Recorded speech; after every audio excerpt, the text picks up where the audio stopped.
இப்போ அதிமுக ஆட்சிக்கு வந்தது அப்படின்னாக்கா 10,000 ரூபாய் மானியம் தரதா வந்து எடப்பாடி ஐயா அவர்கள் வந்து அறிவிச்சிருக்காங்க. இதை பத்தி உங்களோட கருத்து என்ன? கண்டிப்பா செய்வாரு. சொன்னதை கண்டிப்பா செய்யக்கூடிய ஆளு அண்ணன் எடப்பாடி அவருக்கு மட்டும்தான். கொரோனா டயத்திலேயே சொல்லாத செஞ்சாரு அவர்.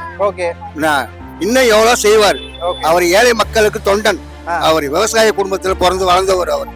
ஆமா, ஏழைகளுடைய மக்களுடைய எப்படி கஷ்ட நஷ்டம் தெரிஞ்சு எல்லாம் செய்யக்கூடிய ஒரே அண்ணன் எடப்பாடி அவர்கள் தான் சார். அதே போல பாத்தீங்கன்னாக்க இப்போ வந்து பெண்களுக்கு வந்துட்டு இலவச பேருந்து பயணம் சொல்லிட்டு இருந்தது.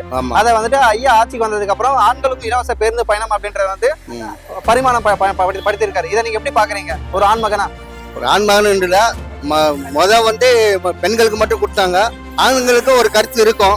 அதே மாதிரி அவர் வந்து ரெண்டுத்தையும் சமமா பாக்குறாரு.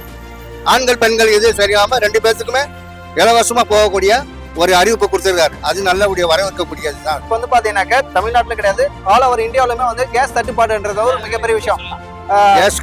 ஆமா, அதுக்கான காரணம் என்னன்னு கேட்டுட்டீங்கன்னாக்கா வந்துட்டு ஈரான் ஈராக் சண்டை. சரிங்களா?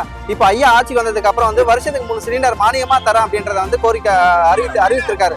இதை பத்தி உங்களோட கருத்து என்ன? கருத்து எப்படின்னா, இப்ப இருக்கிற காலகட்டத்துக்கு நம்ம கொஞ்சம் இதா தான் போயிடும். காலம் மாறும் எப்படின்றது, இதே இப்படியே போகாது. கண்டிப்பா அவரு வந்த இது செஞ்சவங்க கண்டிப்பா செய்வார்.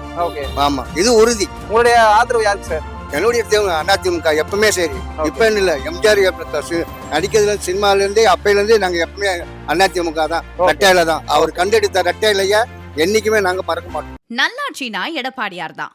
வாக்களிப்பீர் இரட்டை இலைக்கே.